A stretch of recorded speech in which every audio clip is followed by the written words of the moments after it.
The story begins as a group of muscly men are conducted, causing lightning to strike. The sky opens, and a being emerges and descends down to the world.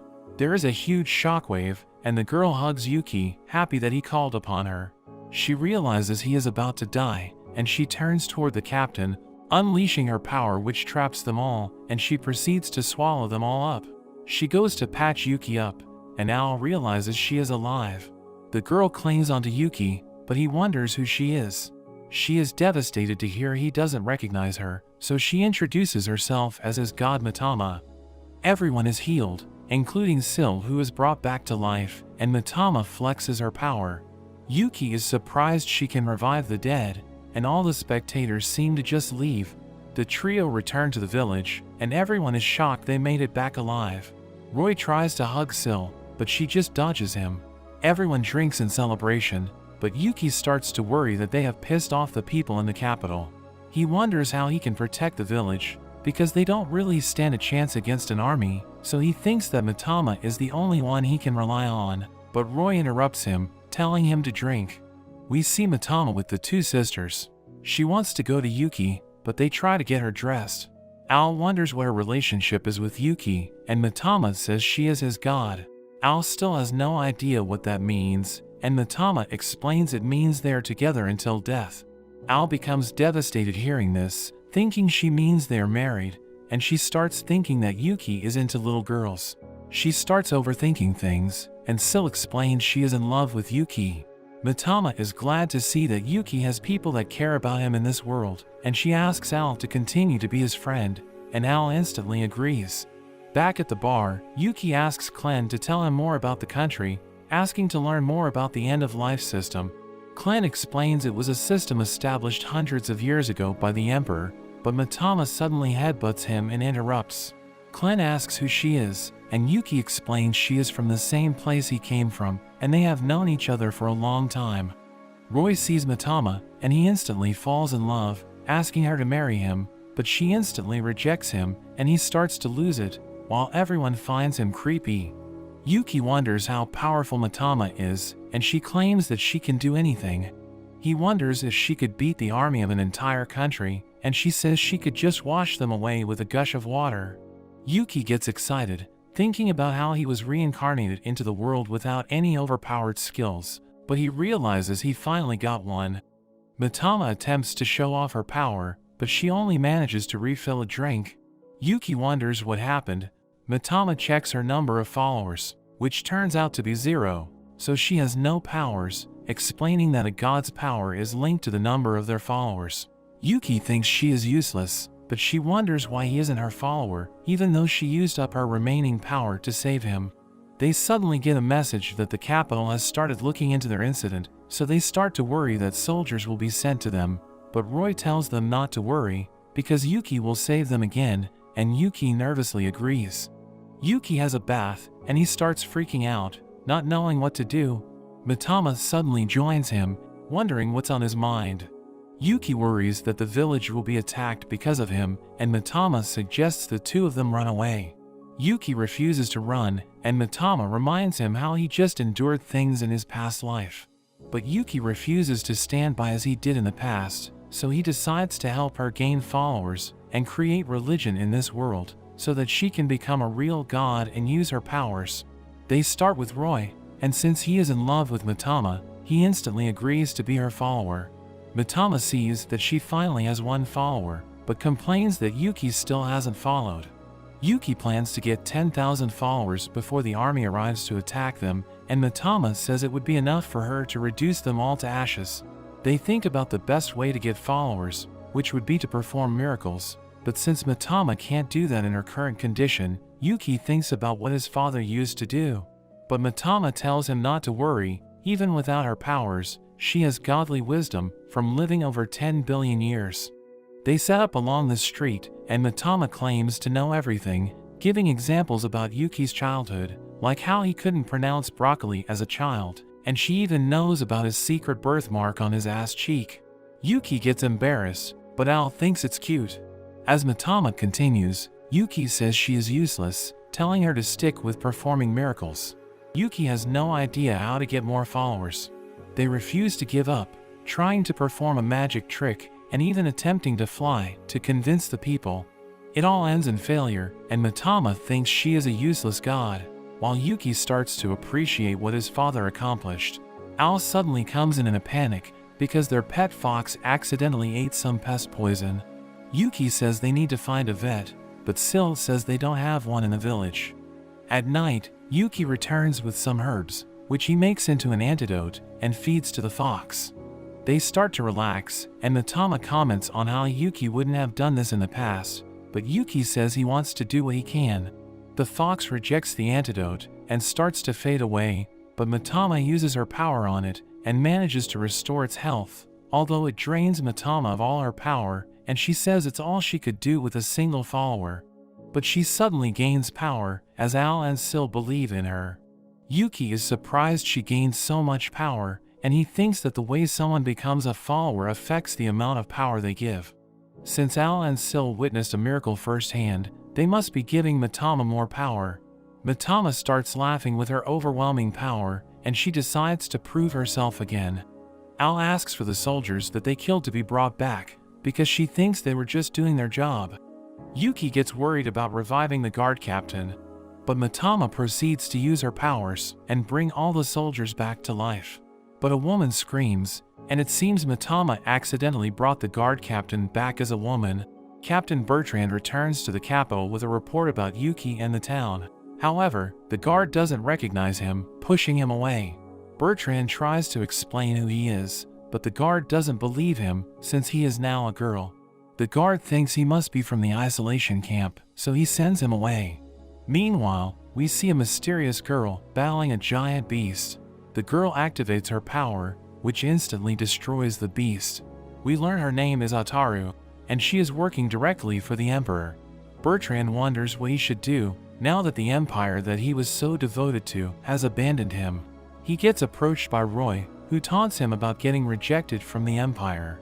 Roy starts to find him cute in his new form, and Bertrand can't defend himself, because he can only use his sword for the sake of the Emperor.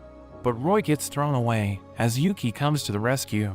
He admires Bertrand's loyalty, but now that the Empire has abandoned him, he asks him to join him, promising to create a place where he will belong.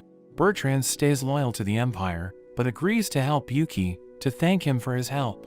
The villagers are attacked by one of the giant beasts, but a man named Ricky decides to stand his ground. Yuki arrives to help, and Mitama summons her holy weapon, telling Ricky to use it to defeat the beast. Ricky attacks, but gets instantly defeated, and Yuki wonders why the sword was so useless. He regrets counting on her, and they are about to be attacked by the beast, but Bertrand saves them just in time. He tells them to get back, as he slashes the beast, defeating it with a single attack, and everyone is amazed. Yuki takes the chance to introduce Bertrand as his holy knight, and tell the villagers about their religion, saying their fields can be protected against the beasts.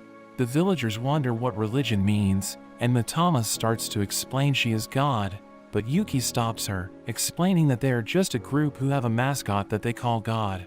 The people wonder what a mascot means, and Yuki compares Mitama to Al's pet fox, saying that if they follow the religion, where they just love Mitama as their mascot, they won't need to be afraid of the beasts anymore, and the people are convinced. At the restaurant, when people try to order wine, Al tells them they are now only serving wine to people in their religion, recruiting them to join, and the people happily agree to sign up. Yuki is using every way he can to gain more followers, even bribing people with cookies, which they have never tasted before. As a welcoming bonus, he even has Mitama using her power to give people a massage, and in the end, Mitama gained 107 followers, and her powers seem to be growing. Yuki says that since there is no concept of God or religion in this world, converting people is actually easier, because they have no aversion to religion, but he wonders just how many followers they will need to stand up to the Empire's army. We suddenly see Bertrand running for his life, as he gets chased by Al and Sil. He appears before Yuki, wearing a maid outfit, and asks Yuki to end his suffering. Yuki ends up asking him about the number of soldiers in the Empire's army, explaining that he just wants to keep the village safe. Bertrand tells him he is mistaken, because the soldiers aren't the threat he needs to worry about, explaining that the Emperor has an elite unit of Archons, which he has directly given special powers. Yuki wonders how strong they are, and Bertrand has heard rumors that they are all strong enough to destroy a mountain. Ataru prepares to head to the village, but she gets a message from another Archon named Loki, alerting her of another beast she needs to eliminate. Ataru thinks Loki is up to something, and her time is being wasted, but Loki insists that the beasts are a threat to the Empire and need to be taken out. Yuki goes to Mitama, asking if she has the power to destroy a mountain, but Mitama jokes that she could destroy a mountain of snacks. Yuki asks for a serious answer, and Mitama says she could easily do it with only 10,000 followers. She boasts about her powers, but Yuki becomes depressed hearing this, thinking she is useless. We see Yuki approaching Bertrand, who is in another outrageous outfit, and he thinks Yuki must be after his body. But Yuki is actually just interested in his sword, but it seems ordinary to him. Bertrand wonders what he wants with his sword, but Yuki thought there was something special about it, since he could slay the beast with a single attack. Bertrand shows off his power, easily cutting through an enormous stone, revealing that it has the power to cut through anything. Yuki wonders where he could get a sword like that, thinking he could use them to stand up to the Imperial Army, but Bertrand says it's impossible, because they are only given by the Emperor to officers above a certain rank. Yuki holds a meeting with Klen and Sil, who wonder why they are the only ones there. But Yuki says they are the most intelligent people in their religion, which they instantly agree with. They discuss the threat that the Imperial Army could invade at any time. Yuki suggests relocating the entire village, but Klen says it would be too obvious and they would get crushed. Yuki mentions they could fight back with 10,000 followers, but Sil says that would also be impossible, because they only have 2,000 people in the entire village, saying that the Empire limits the number of people in each isolation camp. But Yuki realizes that that means there are other isolation camps, and they explain that the capital is actually surrounded by a number of separate isolation camps, which are all filled with people deemed to be abnormal. Sil suddenly starts drinking, and Roy bursts in, sensing that people are drinking. The meeting comes to an end, as they all start drinking, and Yuki ends up joining in as well. Later that night, Yuki thinks about what to do. Sil checks up on him, seeing him as her little brother. Yuki wonders if she understands how much trouble they are in, and Sil can see how hard he has been trying to protect them, telling him not to overthink things, but her words suddenly remind him of his father, who would often tell him the same thing. He thinks about how his father built their following, when they started as a small cult, but grew to tens of thousands of people. He remembers that their followers were mostly martial artists, and using their strength, they took out a gang and took over their territory. So his father reminds him he can easily gain followers by just taking over a territory by force.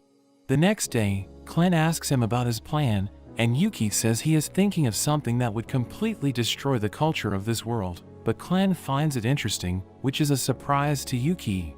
But Klen says that since they are outcasts, they are free to do whatever they want, so he encourages Yuki to carry out his plan, and Yuki says he will take their village 500 years into the future. 1 month later, Bertrand is in another ridiculous outfit that Al had dressed him in. Ataru suddenly appears, and scans him with her skill, realizing his real identity. She wonders how he was turned into a woman, and comments on his weird outfit.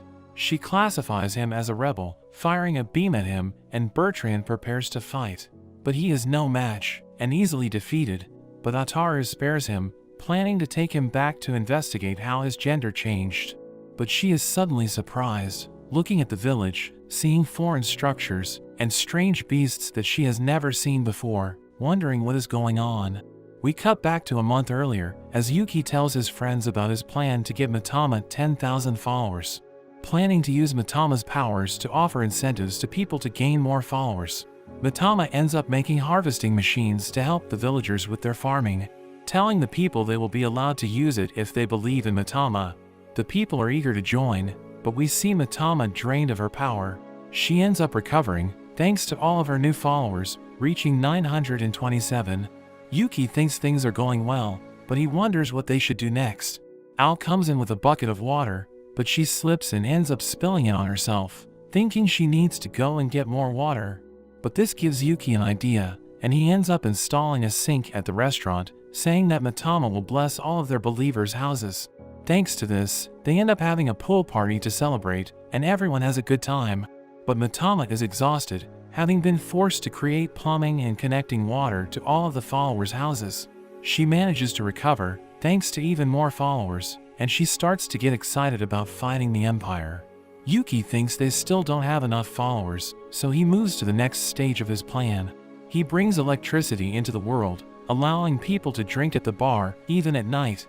It soon spreads across the whole village, and Clan is impressed at the sight, mentioning that even the Emperor wouldn't have a view like this. Bertrand asks how he would know about the Emperor, and Clan reveals he used to work in the Imperial Palace, but he chose to live in the isolation camp instead. Mitama thinks he is weird for his choice, but Clan thinks she is even more interesting, asking to know more about what it means to be a god. Yuki explains there are two types of gods, one is used to explain inexplicable events, and the other is a symbol created by religions. Bertrand thinks that would make their emperor their god, because all phenomena, disasters, and inexplicable events are explained by the assembly that works for the emperor. The next day, Mitama's power surges as she has over 2,000 followers. Yuki thinks that everyone in their village has been converted, so they need to start converting the other villages. However, Roy suddenly comes in, telling them that Bertrand was attacked and captured. Meanwhile, we see Ataru as she examines a hose, confused by how it works. She interrogates Bertrand about it, but she suddenly gets a message from Loki.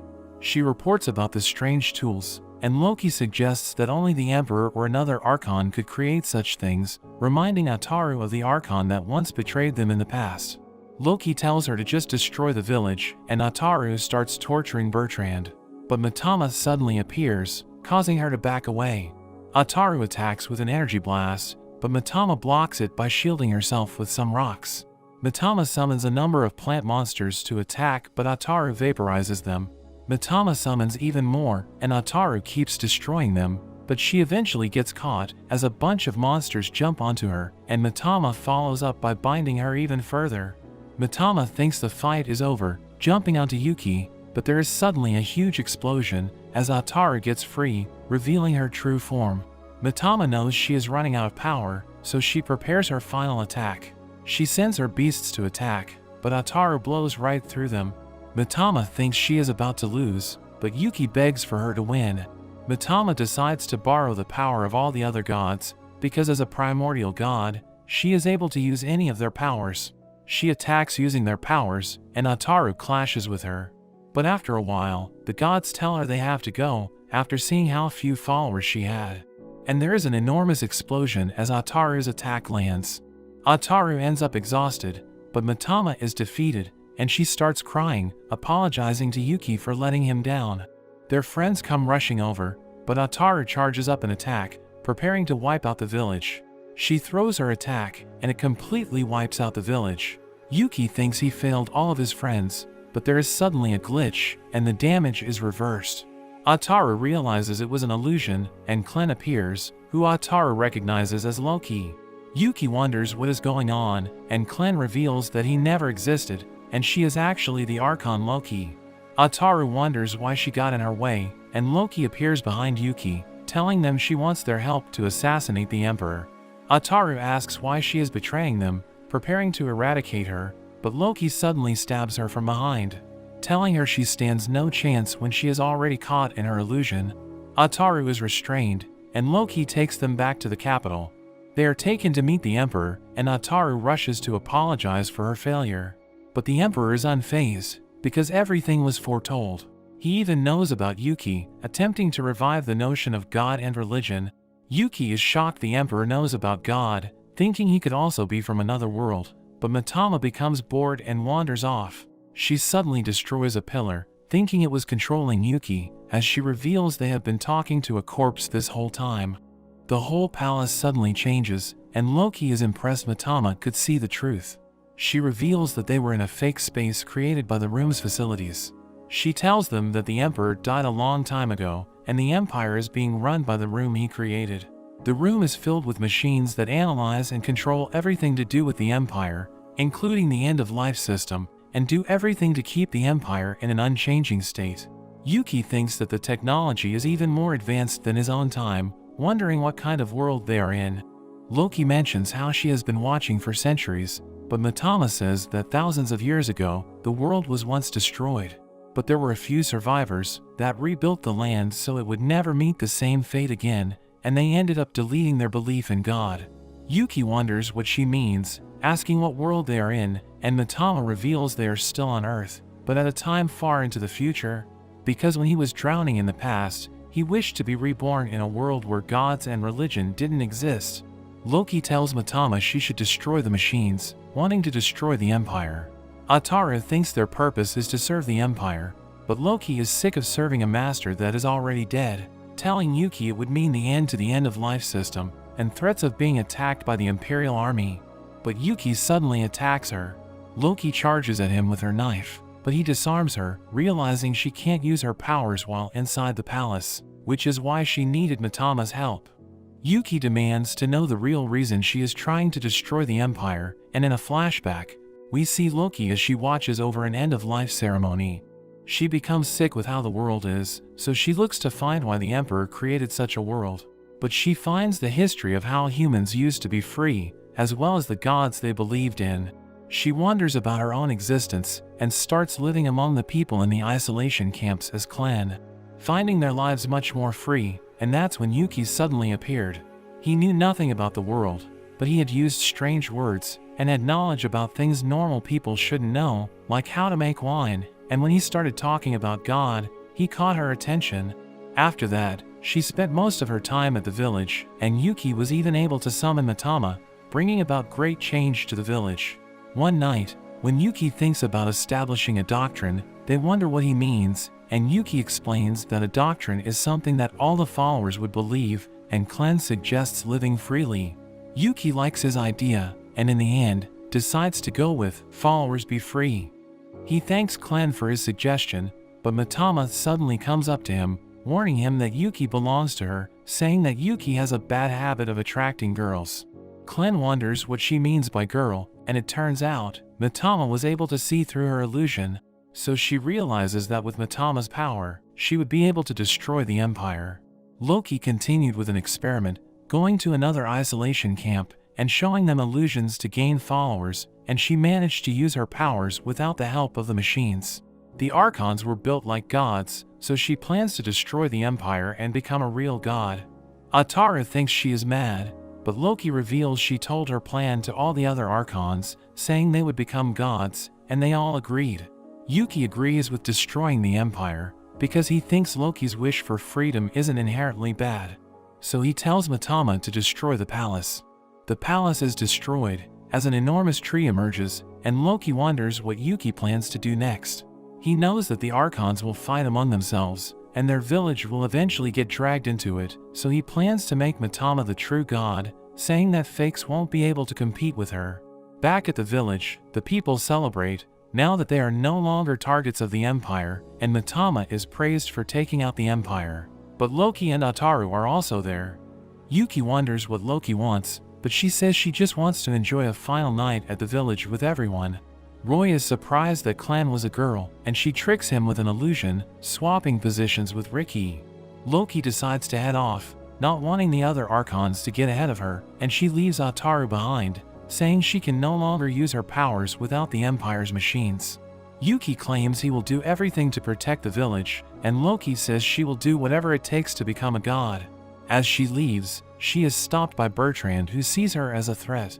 But Loki uses her magic, turning Bertrand back into a man, and he is overjoyed to be back in his original form.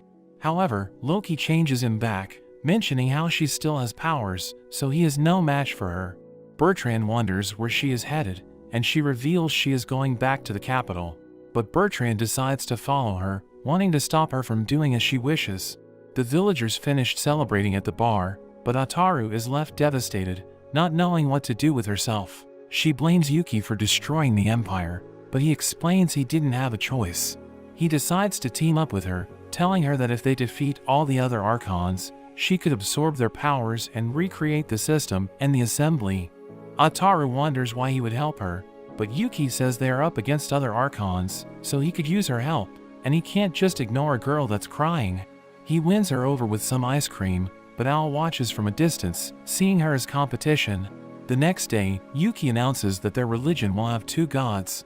Mitama is shocked hearing this, and her 2,000 followers get divided, with each of them having 1,000. Mitama is devastated, and Ataru uses her power, blowing up a nearby rock. Yuki thinks her fighting ability will come in handy, but Mitama reminds her who's boss. Ataru uses her power to defeat the giant beasts, and the group shows off their meat and alcohol to attract people from other villages. They even bring them back to the village, showing off their technological advancements, and Yuki offers to share everything with them as long as their village accepts Mitama as their god. And after doing this, Mitama is up to almost 3,000 followers, and we learn they have converted 3 villages. But Mitama gets jealous when she sees Ataru has more followers than her. But she says it's because she is the one defeating the strange beasts. Sil brings up some information she found about a woman named Dakini, who is claiming to be god in another village, and she already has 10,000 followers. Yuki thinks it must be an Archon, asking Ataru about her, but she says she only really had contact with Loki, although she knows that Dakini's power is related to love. Mitama wants to crush her, but Yuki has another idea, saying the best way to take over a religion is to hijack it from the inside. They go over to Dakini's area, and Yuki thinks it looks like a love hotel. They ask to join the religion, and a girl named Rish appears, introducing herself as one of the branch leaders. She guides them through their facility, and as the other followers see Rish, they think she is the #1 lover, and that she wears her glasses to contain her power. They reach Dakini's chamber, but Rish tells them they can only meet her as a male and female pair. Mitama worries if Yuki will be okay without her, but he says it should be fine. Al thinks their infiltration is going well, but Yuki tells her not to let her guard down. Dakini suddenly appears, mentioning how she has been busy getting so many followers recently. Yuki requests to join, and Dakini easily agrees, mentioning that they just need to do things the way they like, and live according to their desires. She takes a picture of them both, and just leaves the room. Yuki is suddenly overwhelmed by a strange feeling, and it seems Al has also been affected. Yuki wonders how they were affected by Dakini's powers, and he is overwhelmed looking at Al, but he manages to snap out of it, and there is suddenly an explosion as Roy comes smashing through the wall, and Mitama reveals he tried to make a move on her. Roy runs off after being rejected, and Yuki wonders what they are going to do about the hole in the room. Meanwhile, Dakini tells Rish that the secret joining ritual is complete. Rish prepares to handle the rest, but Dakini warns her that she set their love to berserk mode. As Rish goes to check up on them, she sees Mitama as she is repairing the wall with her powers. But Yuki grabs onto her, warning her not to tell anyone about what she saw.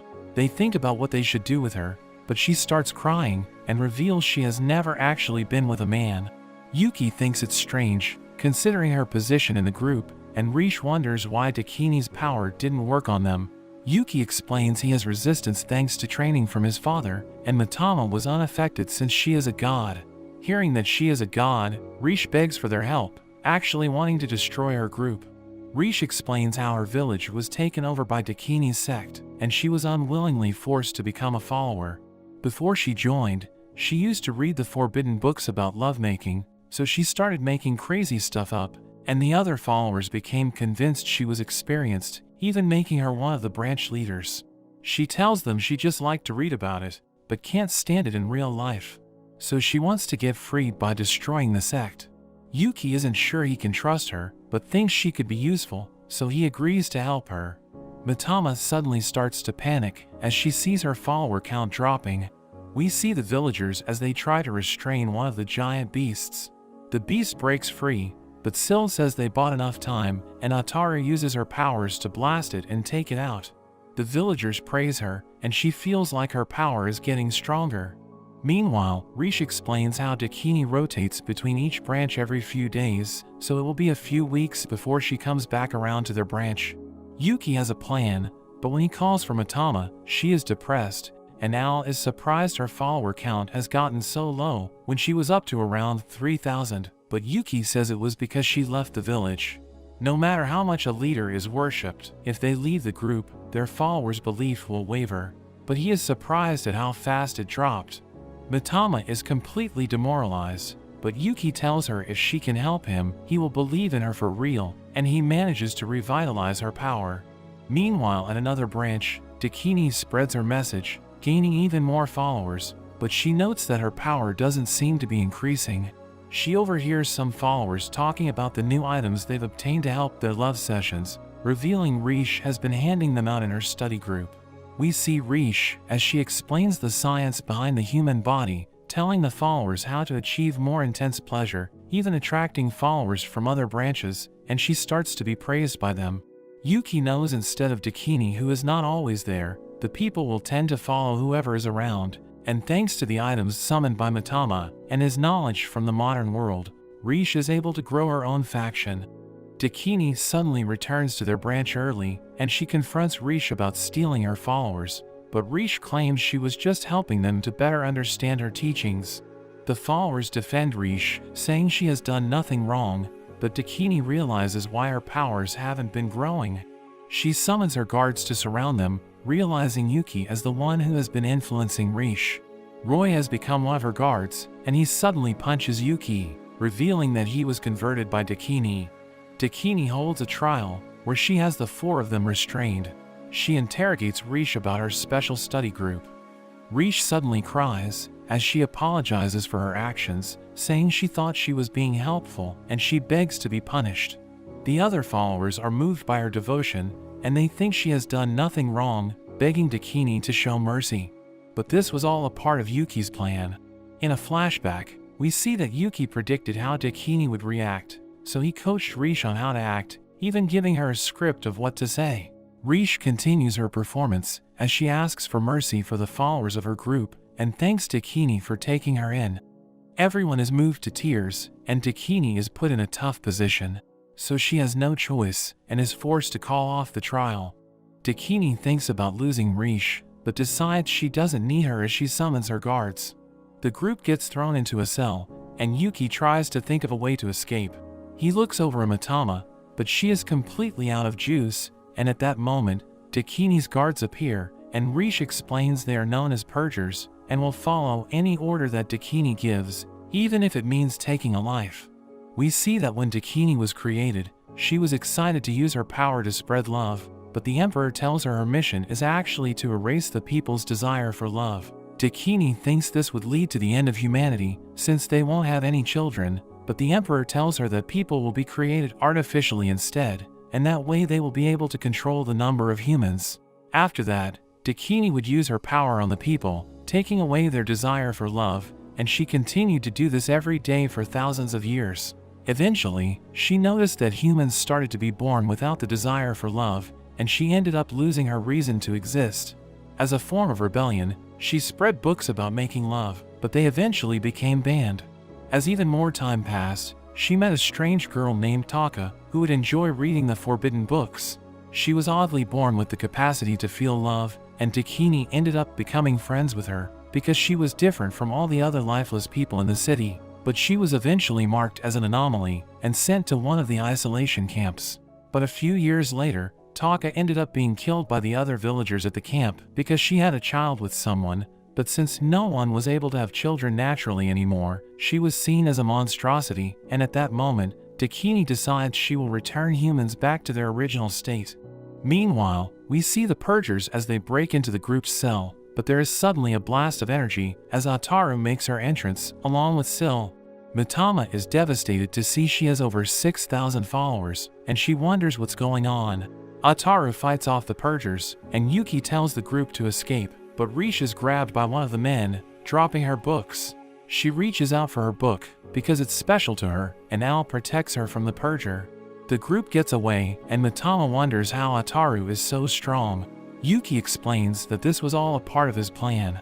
The first stage was to infiltrate Dakini's group and dilute her power by creating a division, and the next stage was having all of Mitama's followers concentrated on Ataru, so they can take over Dakini's group by force. They get out of the dungeon, and Dakini is waiting for them. She is impressed at how Yuki was able to get Rish to betray her, but she suddenly notices the book in Rish's hands, recognizing it as Taka's book. Ataru suddenly blasts her way in, and Yuki sends Mitama off with Rish. Ataru wants to make Dakini pay for going against the Emperor, and Dakini attempts to use her powers on her, but Ataru is able to stop her. Dakini claims she doesn't know what the Empire was really like, since she was created at the later stages of the Empire. Dakini unleashes her power, taking on a new form, and she prepares to crush them, revealing she has over 14,000 followers. Meanwhile, Mitama wonders where they are going, and Rish tells her that she is their only hope of winning. Dakini unleashes her attack on the group, and they all become branded by her power. They all start losing control, wanting to give in to their desires, but Mitama's vines suddenly appear, restraining the girls, and Mitama makes her return. Rish announces that her faction is splitting off from Dakini, and they've decided to follow Mitama instead. We see Dakini's followers being transferred over to Mitama, but Dakini says she doesn't care, because it's only a small number and she still has more than enough power to crush them. But she suddenly loses her powers. Dakini wonders what's going on, and Mitama says she once knew a god named Dakini, so she realized that archons are just fakes who are borrowing their powers from the real gods. She claims Dakini was a lower-ranked god, so they instantly submitted to her after she talked to them. But we see that in reality, Mitama begged the god Dakini for her help, slamming her head into the ground, and the god ended up taking pity on her, so they agreed to take away Dakini's power. Mitama laughs at her, and Dakini knows she can't fight, but Roy suddenly grabs onto her, deciding to switch sides so that Mitama will fall for him. Mitama is not impressed, and it turns out that when they were in their prison cell, Yuki gave him a note, saying girls will fall for him if he helps them when they are in danger, so he thinks it will also work on Mitama. While Dakini is stuck, Ataru takes the chance and she finishes her off. Dakini wonders how she lost when she had more followers, but Yuki says it was because she was fighting alone. Rish approaches her, revealing she is the daughter of Taka, and Dakini remembers how Taka would tell her how she wanted a baby, so that they could also become friends with her. Dakini is captured, and Yuki demands that she tell all her followers to worship Mitama instead. But Dakini refuses to do this, so Yuki threatens to kill her. However, Dakini knows that if she dies, her followers will all be scattered, and it would be hard for them to absorb, so she thinks she still has a chance. Rish visits her in the cell, and asks to learn more about her relationship with her mother. Dakini says they were best friends, and Rish thinks her actions were for the sake of her mother, so she wants to help her. Dakini agrees to hand over her followers, and they are all consolidated under Rish's faction. Since Rish worships Mitama as her god, all the followers are able to be absorbed by Mitama. Mitama acts smug towards Ataru, since she now has over 10,000 followers. One of the strange beasts appear before them, and Mitama prepares to show off her new power, but Ataru easily takes it out, revealing she also has over 10,000 followers. Mitama thinks she is taking her followers again, but there are suddenly more beasts that appear. Ataru blows them away, but there are just too many, and they get overwhelmed. However, Mitama is able to protect the group with her vines. She brags to Ataru, but Yuki becomes worried, realizing the beasts are headed to their village. The village is completely destroyed when they return, but the villagers were able to find a place to hide. Al finds the remains of their bar, but Sil tells her the important thing is they are safe. Yuki asks Mitama to restore the village with her power, but she refuses, not wanting to lose her powers again. But Ataru asks for her help, and all the villagers beg, so she becomes convinced, and she uses her powers to restore the village. From a distance, we see a woman who can tell there is something different about Mitama's power, but she plans to destroy the village again. She's about to send her beasts to attack, but she suddenly gets hit, and the beasts surround her. Meanwhile, everyone in the village celebrates, and Mitama is once again exhausted. Ricky suddenly bursts in, telling them the strange beasts are back, and we see Roy carrying the strange woman as he runs from the beast. Ataru takes it out, and Yuki arrives with Mitama. Roy worries for the woman, but she suddenly wakes up and beats him up. She introduces herself as the Archon Gaia, and reveals she has the power to control the strange beasts. Yuki trips her, preparing to take her out because he thinks her power is too dangerous. Gaia claims it was just an accident that the village was destroyed, and they go back to the bar, where she reveals she only has 2 followers, so she doesn't have enough followers to control the beasts, and she was even attacked herself. Yuki wonders what she is after, and she claims she wants to work together to defeat Loki. She thinks that since Loki was the one who started everything, she must have an advantage. The group heads to the capital, and they find there is now a huge wall around the area. Mitama thinks about smashing it down, but Gaia shows off her power to create the strange beasts. She is only able to summon a small bird, but as it flies over the wall, it instantly gets blown away. A black knight suddenly jumps over the wall and lands in front of them, but it just turns out to be Bertrand. He claims that the Bertrand they once knew is no more, but he trips over, revealing his face, and he just wants them to end him. Loki suddenly appears, telling them they have no chance against her, and revealing that she has over 1 million followers. However, Yuki laughs at his number, saying they have seen enough, but he warns Loki that if she attacks them, she is the one who will be destroyed. The group leaves, but it turns out Yuki was just bluffing.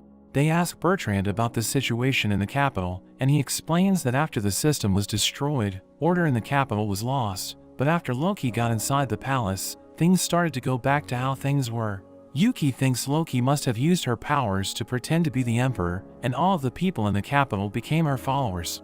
Al wonders what they can do against her, but Yuki claims that all her followers belong to the emperor, so he has a plan of attack. He plans to become a producer, but the others wonder what that even means. Mitama prepares to become an idol, but Yuki knows she has no charisma, so he decides not to use her. There seems to be no concept of music in this world, so Yuki teaches them, and he introduces it into their daily lives.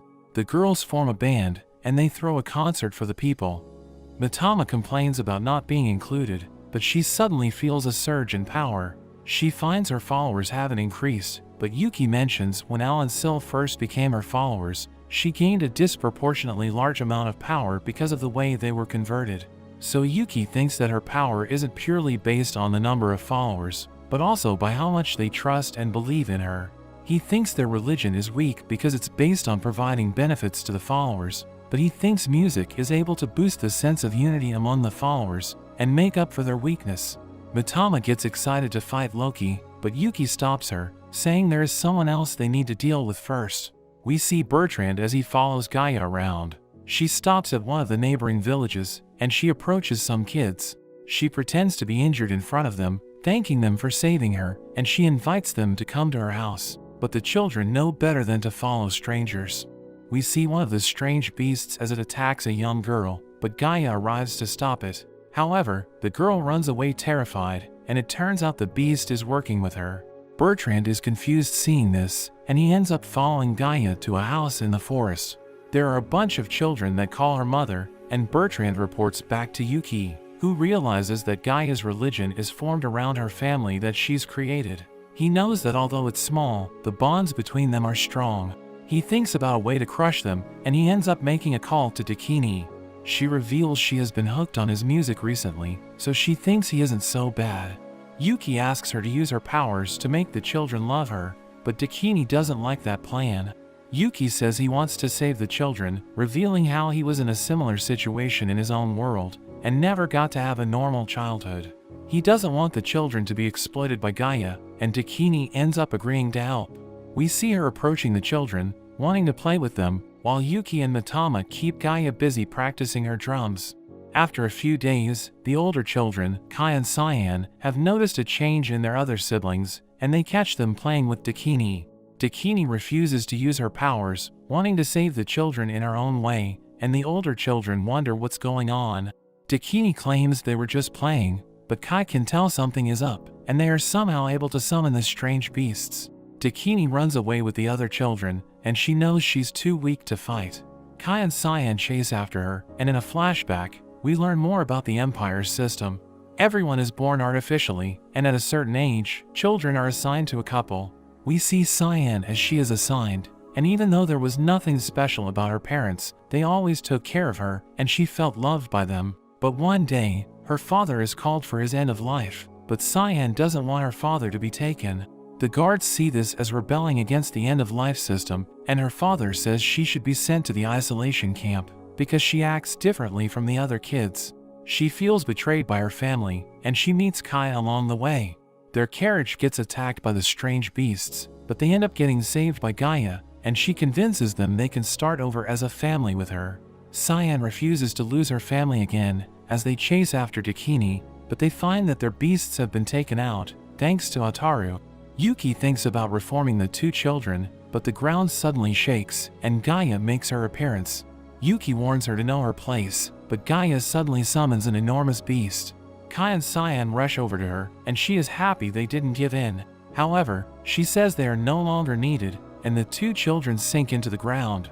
The creature is named Typhoon, and it's revealed to have power that's superior to even the Archons.